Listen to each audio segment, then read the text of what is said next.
జై శ్రీ మాత్రే நமக. ஜெய் குருதத் ஜெய் குரு பரசுராம். நமஸ்காரம். நான் கரூர்லேருந்து வல்சலா பண்ணிக்க பிரசன்ன ஜோதிட. இன்னைக்கு நமக்கு மட்டும் ஏன் இந்த கஷ்டம், உங்களுக்கு மட்டும் ஏன் இந்த கஷ்டம், இந்த விஷயத்துக்கு நீண்ட நாளாக தேடிட்டு இருக்க ஒரு விஷயத்துக்கு இன்னைக்கு நீங்கள் விடை காண போகிறீங்க.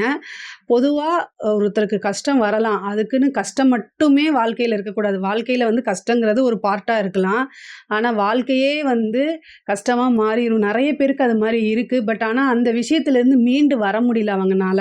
அதுக்கு ஃபஸ்ட்டு என்ன காரணம், இதுக்கு என்ன ரெமெடி, இது ரெண்டையுமே நான் ரொம்ப சிம்பிளாக சொல்லிடுறேன். நான் ஒரு பெரிய லெவலில் ஃபிலாசபிலாம் பேச போகிறது கிடையாது. பொதுவாக நீங்கள் பட்ட கஷ்டங்கள் நானும் பட்டிருக்கேன். அதனால் என்னோட அனுபவத்தையும் நான் ஷேர் பண்ணுறேன். ஃபஸ்ட்டு எதனால் இந்த கஷ்டம் வருது அப்படிங்கிறத நீங்கள் தெரிஞ்சுக்கணும். நான் உடனே உங்களுடைய பூர்வ ஜென்ம கர்மா அப்படிங்கிறதெல்லாம் நான் சொல்ல மாட்டேன். என்ன ரீசன்கிறத தெரிஞ்சுக்கிட்டிங்கன்னா ஈஸியாக அதுலேருந்து வெளியில் வந்துட முடியும். ஃபஸ்ட்டு ஒரு நல்ல மனநிலையில் நீங்கள் இருக்கணும். இந்த ஒரு விஷயத்தை ஃபுல்லாக பார்க்குறதுக்கு ஒரு நல்ல மனநிலையில் இருங்க. ஆத்மார்த்தமாக கேளுங்க. அப்போ உங்களுக்கு இதை புரிஞ்சிடும். ஏன்னா ஒரு சிலர் ரொம்ப கஷ்டப்பட்டுட்டு இருக்கும்போது யார் எது செஞ்சாலும் பார்ப்பாங்க, அது காதில் கேட்கும். ஆனால் அது உள்ளுக்குள்ளே போகாது, ஆள் மனசுக்குள்ளே போகாது. சில விஷயங்களை புரிஞ்சுக்க முடியாது. ஏன்னா கஷ்டப்பட்டு எதை எடுத்தாலும் கோபமும் விரக்தியும் தான் ஃபஸ்ட்டு நிற்கும். அதாவது நிறைய முயற்சி பண்ணுவாங்க, நிறைய உழைப்பை போடுவாங்க, கடுமையாக ரொம்ப பணையம் வச்சு சில விஷயங்கள்லாம் செய்வாங்க. பட் ஆனால் அதுக்குண்டான பிராப்தம் எதுவுமே கிடைக்காது. அப்போது நம்ம இவ்வளோ நாள் அது எதுவாக இருக்கலாம், இல்லைன்னா வாழ்க்கையில் ஒருத்தருக்கு பெரிய இழப்புகளாக இருக்கலாம்.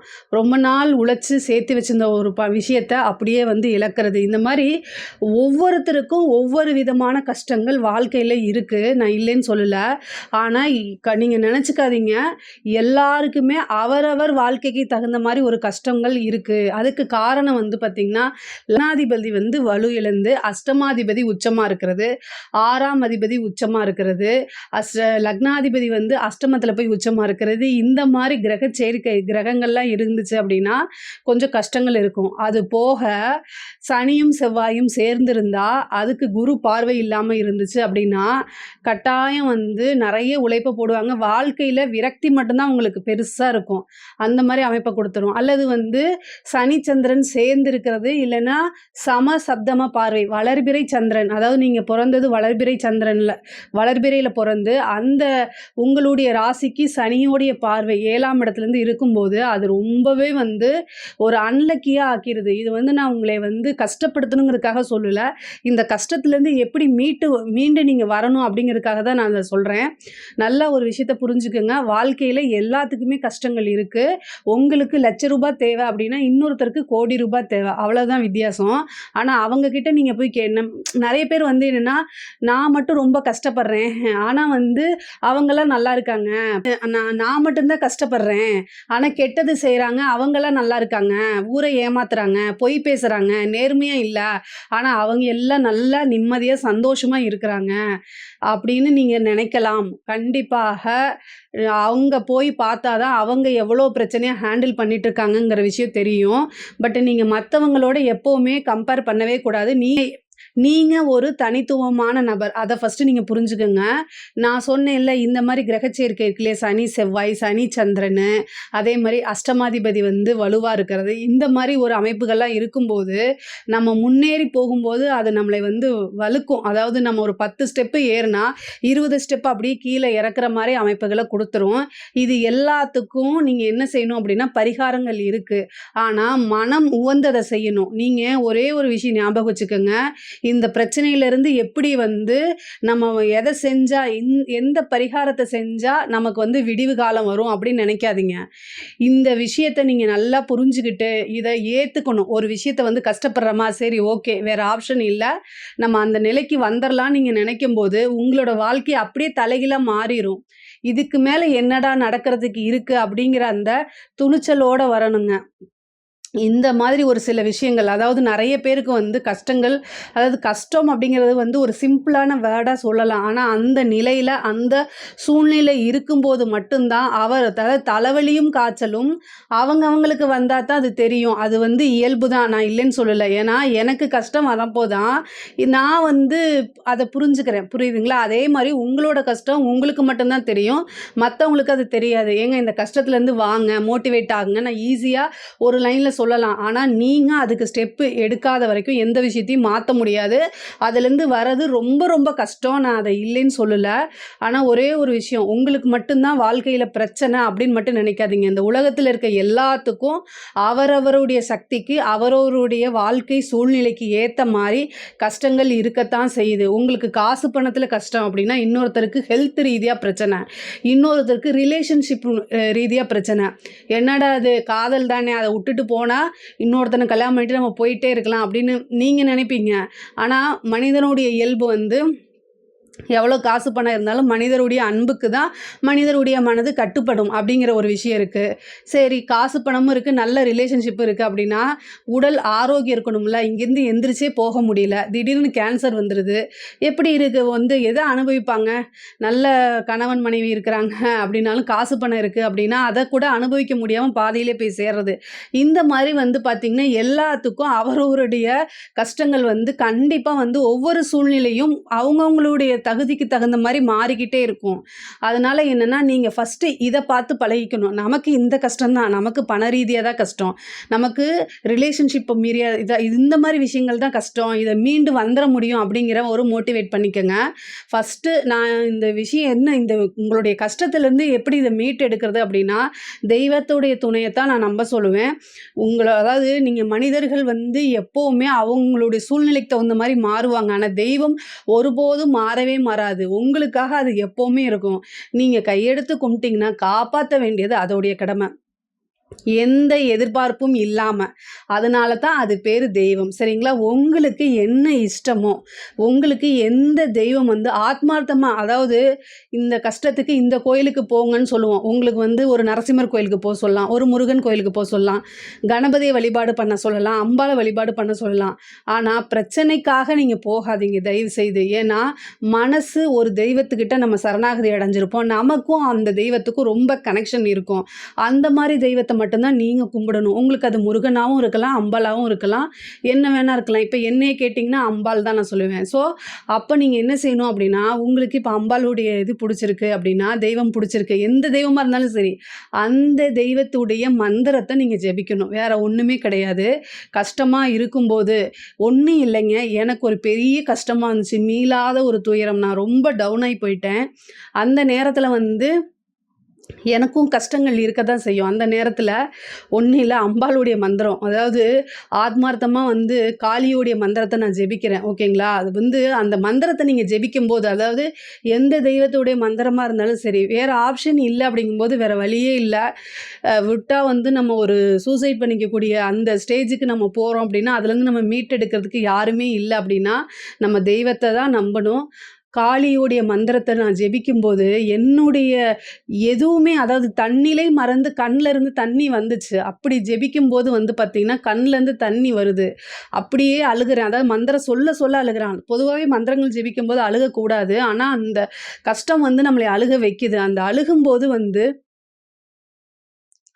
என்ன அறியாமையே வந்து பல மாற்றங்கள் நடந்துச்சு. பயங்கரமாக அழுதேன், மனசு உடஞ்சி போய் அழுதேன்.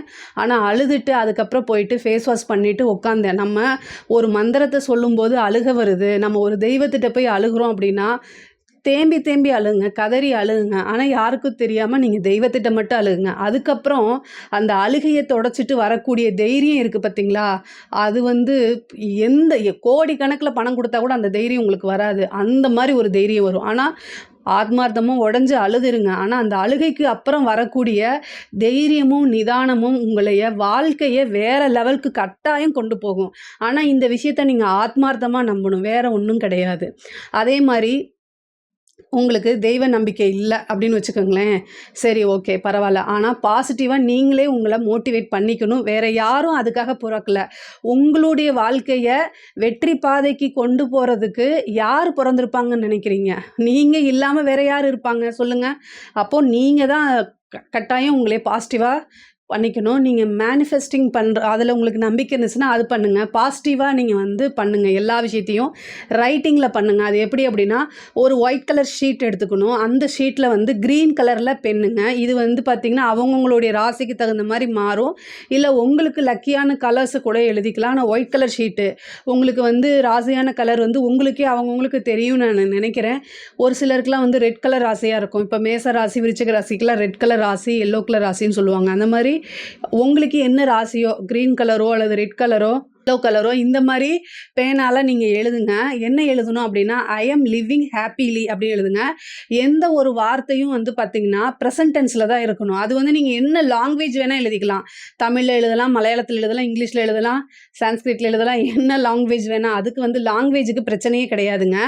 ஆனா, நீங்க எழுதக்கூடிய வார்த்தை என்னன்னா, பிரசன்ட் டென்ஸ்ல இருக்கணும். எப்பவுமே ஆழ் மனச பொறுத்தவரைக்கும், பாஸ்ட்டும் கிடையாது, ஃபியூச்சரும் கிடையாது, நேற்றும் கிடையாது, நாளையும் கிடையாது. இன்று அதாவது பிரசன்ட் மட்டும் தான் அதுக்கு இருக்கு. ஸோ நீங்க எழுதக்கூடிய வார்த்தை வந்து பிரசன்ட் டென்ஸ்ல இருக்கணும். பிரசன்ட்டுக்கு தான் வந்து உயிர் இருக்கு. ஸோ ஐ அம் லிவிங் ஹேப்பிலி அப்படிங்கிறது வந்து ஒரு இதுனா, நம்ம எந்த ஒரு விஷயத்தையுமே சந்தோஷமா இருந்தா தான் நம்மள சுத்தி எல்லாமே வந்து ரொம்ப நல்லா இருக்கும். நீங்க நல்ல சந்தோஷமா இருங்களேன். அந்த நாள் வந்து எப்படி இருக்குன்னு பாருங்க. இதுக்கு வந்து பெரிய செலவெல்லாம் கிடையாது. நான் சொல்லக்கூடிய எந்த ஒரு பரிகாரத்துக்கும் வந்து பெரிய செலவே இல்லாததா செய்வேன். ஆனா, நீங்க அத செய்யணும். கட்டாயம் அத செய்யணும். பொதுவாவே ஒருத்தங்க வந்து வாழ்க்கையில விரக்தியா இருக்கும்போது, எந்த ஒரு விஷயத்தையும் செய்ய பிடிக்காது. பட் ஆனா இத கட்டாயம் ஃபர்ஸ்ட்டு நீங்க கம்பல் பண்ணி உங்கள இப்ப கம்பல் பண்ணி நீங்க எழுதி பாருங்க. அப்புறம் அப்படியே உங்கள அறியாமயே எழுத ஆரம்பிச்சுருவீங்க. ஃபர்ஸ்ட்டு ஒரு 48 நாள் மட்டும் இத செய்யுங்க. இது வந்து என்னன்னா, ஐ அம் லிவிங் ஹேப்பிலின்னு நான் சொல்றேன்ல, இது மாரி நீங்க என்ன வேணா எழுதி பார்க்கலாம். இப்போ உங்களுக்கு பணம் தேவ, கடன்னால பிரச்சனை இருக்கு அப்படின்னா, எனக்கு கடன்லாம் அடைச்சிட்டு நான் ரொம்ப நிம்மதியா இருக்கேங்கிறத எழுதி பாருங்க. நான் கடன் அடைச்சதுக்கப்புறம் நிம்மதியா இருக்கேன் அப்படின்னு எழுதி பாருங்க. பிரசன்ட் டென்ஸ்ல அது என்ன வார்த்தை வேணா நீங்க எழுதிக்கலாம். உங்களுக்கு ஒரு வேலை கிடைக்கணும் அப்படின்னா, எனக்கு வேலை கிடைச்சிருச்சுன்னு எழுதி பாருங்க. நான் வேலையில இருக்கேன்னு எழுதி பாருங்க. நான் இந்த கம்பெனி போட்டு இந்த கம்பெனியில வேலையில இருக்கேன், சந்தோஷமா இருக்கேன். இந்த கம்பெனியில வேலை செஞ்சு சந்தோஷமா இருந்துட்டுருக்கேன். அப்படிங்கிற மாரி பிரசன்ட் டென்ஸ்ல நீங்க எழுதி பாருங்க. உங்களுக்கு என்ன தேவையோ அத வந்து லைவா நீங்க அனுபவிச்சுட்டு இருக்கிற மாரி எழுதி பாருங்க. கட்டாயம் அது ஆழ் மனசுல பதியும்போது என்னன்னா, உங்களுக்கு அப்படியே நடக்கும். எந்த ஒரு விஷயத்தையும் பாசிட்டிவா நம்ம திரும்ப திரும்ப நெனச்சு பார்க்கும்போது நமக்கு கட்டாயம் நல்லது நடந்துரும். பட் ஆனா இதுக்கு பெருசா ஒண்ணும் செலவில்ல. அதனால நல்லத நினைப்போமே! நமக்கு நெறைய நல்லது நடக்கிற மாரி நெனச்சு பார்த்துக்கிட்டே இருங்க. அது கட்டாயம் உங்கள வந்து ஒரு நல்ல வாழ்க்கை பாதைக்கு ஸ்டெப் பை ஸ்டெப்பா உங்கள கூட்டிட்டு போகும். மேஜிக் ஒரே நாள்ல நடக்கணும்னு அவசியம் இல்ல. படிப்படியா கூட நடந்துட்டு போட்டும். நம்ம தான் அன்லக்கி ஃபெல்லோவா இருக்கோமே! அதனால மெதுவாவே நடக்கட்டும். ஆனா நீங்க எஃபர்ட்ஸ் போட போட கண்டிப்பா ஒரு நாள் உங்களுக்கு ஒரு லக் கிடைச்சே ஆகும். ஒரு வாழ்க்கை வந்து உங்களுக்கு திடீர்னு மேஜிக் மாரி மாறுங்க. நீங்க நம்பணும் அவ்வளோதான். வேற எதுவுமே கிடையாது. அதே மாரி வந்து பார்த்தீங்கன்னா, இந்த டிவைன் இதெல்லாம் சொல்லி பாருங்க. I am healthy, I am wealthy, I am rich இந்த மாரி சொல்லுங்க. இதுக்கெல்லாம் காசு தேவை கிடையாது. உங்களுக்கு மனசு உடைஞ்சிருக்கும்போது, யாரையும் போய் நாட முடியாம ஒரு ஏமாற்றத்தில இருக்கும்போது, நீங்க எப்படி வந்து யார நம்பி என்ன செய்ய முடியும்? அதனால உங்களுக்குள்ள நீங்க சொல்லுங்க. உங்களுக்கு என்ன தேவையோ அத கட்டாயம் நீங்க சொல்லணும். I am healthy, I am wealthy, I am rich இந்த மாரி என்ன வேணா நீங்க சொல்லலாம். உங்களுக்கு வந்து ஒரு அழகு வேணும்னா, நான் பியூட்டிஃபுல்லா இருக்கேங்கிறத நீங்க சொல்லிக்கிட்டே இருங்க. நான் ஒரு பணக்காரனா இருக்கணும்னா, ஐ எம் ரிச்ன்னு சொல்லிக்கிட்டே இருங்க. அது வந்து சொல்லிக்கிட்டே இருக்கிறனால மட்டும் வந்து அப்படியே நமக்கு பணக்காரங்கள் ஆக முடியாது. நீங்க அதுக்கு கேள்வி கேட்பீங்க. அத நான் சொல்லல. ஆனா அதுக்கு உண்டான விஷயம் உருவாயிரும். அவ்வளோதான். ஐ எம் ரிச்ன்னு சொல்லணும்னா, பணக்காரனா ஆகறதுக்கு உங்களுக்கு என்ன தேவையோ, அது கட்டாயம் நடக்கும். நீங்க ஒரு வேலை பார்த்துட்டு இருக்கீங்க, ஒர்க் பண்ணிட்டு இருக்கீங்க. இத நீங்க டெய்லி சொல்லிட்டே இருக்கீங்கன்னா, திடீர்னு ஒரு ப்ரமோஷன் கிடைச்சிடலாம். இல்ல அப்படின்னு வச்சுக்கோங்களேன். வேற யாருக்கோ போக வேண்டிய ஒரு நல்ல விஷயம் உங்கள தேடி வந்துரலாம். அவங்களுக்கு ஏதோ ஒரு விஷயத்தினால தட்டி போயி, உங்களுக்கு அது டைவர்ட் ஆயி உங்களுக்கு நல்ல விஷயம் கிடைச்சிடலாம். உங்களுக்கு ஒரு ப்ரமோஷன் கிடைச்சிடலாம். இந்த மாரி நடக்கும். என்னோட வாழ்க்கையில மேஜிக் நடந்திருக்கா அப்படின்னு கேட்டிங்கன்னா, நடந்திருக்கு. கடவுளுடைய அருள்னால, அம்பாளுடைய அனுகிரகத்தினால கட்டாயம் நெறைய விஷயங்கள் நம்பவே முடியாத விஷயங்கள்லாம் நடந்திருக்கு. ஆனா கஷ்டத்த நானும் அனுபவிச்சிருக்கேன். உங்க முன்னாடி நான் பேசிட்டு இருக்கிற காரணம் என்ன? இந்த வீடியோ பார்த்துட்டு யாராவது ஒருத்தர் வந்து அவங்க கஷ்டத்துலேருந்து மீண்டு வர்றது, அதாவது வந்து ஒரு நம்பிக்கையோட வந்து மோட்டிவேட் ஆகி நல்ல நிலைக்கு போறது வந்து எனக்கு ரொம்ப ரொம்ப முக்கியமானது. அதில எனக்கு அளவில்லாத மகிழ்ச்சி. பிரைஸ்லெஸ்ன்னு வச்சுக்கோங்களேன். அந்த மாரி எல்லாத்துக்குமே கஷ்டம் இருக்கும். எல்லாருமே ஒரு டைம்ல வந்து ஓடி டயர்டாகி உட்காந்துருவாங்க. இல்லைன்னா விழுந்துருவாங்க. பட் வேற ஒண்ணுமே கிடையாது. ஊனி எந்திரிச்சு வந்துரணும். ஆனா நமக்காக கை தூக்கி விடுறதுக்கு மனிதர்கள் யாரும் இல்லை. இறைவன் மட்டும் தான் இருக்கிறாங்க. உங்களுக்கு நீங்க தான் இருக்கீங்க. அதனால என்ன செய்யணும்? கைய ஊனி நீங்களே தான் எந்திரிச்சாகணும். ஆனா மோட்டிவேட் பண்ணிக்கங்க. எல்லாரும் ஒரு இதிலிருந்து கடந்து தான் வரணும். ஆனா நீங்க உண்மைய ஏத்துக்கிட்டு மெல்ல மெல்ல மூவ் ஆன் பண்ணுங்க. அதுதான் ரொம்ப நல்லது. நான் சொல்றது ஈஸி தான். ஆனா ரொம்ப கஷ்டம் தான். வேற ஆப்ஷன் என்ன இருக்கு அப்படிங்கிறத பார்க்கணும். இதெல்லாம் நீங்க சொல்றீங்க. இதெல்லாம் என்ன பார்க்கறதுக்கு நல்லா இருக்கு. என்னால வரவே முடியல. நான் கஷ்டமா இருக்கேன். அப்படின்னா வேற ஆப்ஷன் என்ன இருக்கு?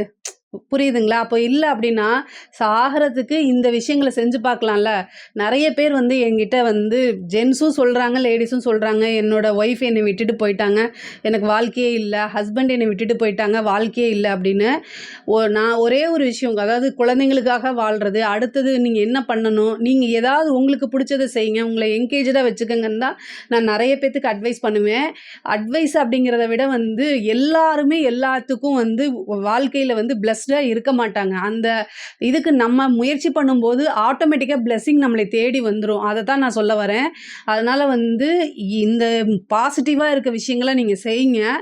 எல்லாருமே வந்து கட்டாயம் வந்து கஷ்டத்துலேருந்து மீண்டு வரதுக்கு ஒரு வழி இருக்கும். இறைவன் வந்து எல்லாத்துக்கும் ஒரு சூட்சமத்த வச்சிருப்பாரு. பட் ஆனா மக்கள் அத புரிஞ்சுக்கிறது இல்ல. ஏன்னா ஜாதக கட்டத்திலயும் வந்து பார்த்தீங்கன்னா, ஒவ்வொருத்தருக்கும் ஒவ்வொரு விஷயங்கள் இருக்கு. ஜாதக கட்டத்திலயும் வந்து எல்லாமே சூட்சமமா இருக்கும். ஆனா அத வந்து ஈஸியா எல்லாம் கிடைக்கணும்னு நினைக்கிறீங்க. அவ்வளோதான். எல்லாத்துக்குமே எல்லா விஷயங்களும் இறைவன் குடுத்து தான் வச்சிருக்காரு. பட் ஆனா நம்ம வந்து அத வந்து ஈஸியா நமக்கு கடவுள் குடுக்கல, ஈஸியா கிடைக்கணும் அப்படின்னு நினைக்கிறீங்க. நம்மளுடைய ஜாதகத்தில போராடணும் அப்படின்னு இருந்தா, போராடி தான் அந்த வெற்றிய அடைய முடியும். இத வந்து புரிஞ்சுகிட்டா, வாழ்க்கையில ரொம்ப ஈஸியா ஜெயிச்சிரலாம். இதில ஏதாவது உங்களுக்கு சந்தேகங்கள் இருக்கு அப்படின்னா, கமெண்ட்ஸ்ல கேளுங்க. நான் கண்டிப்பா ஆன்சர் பண்றேன்.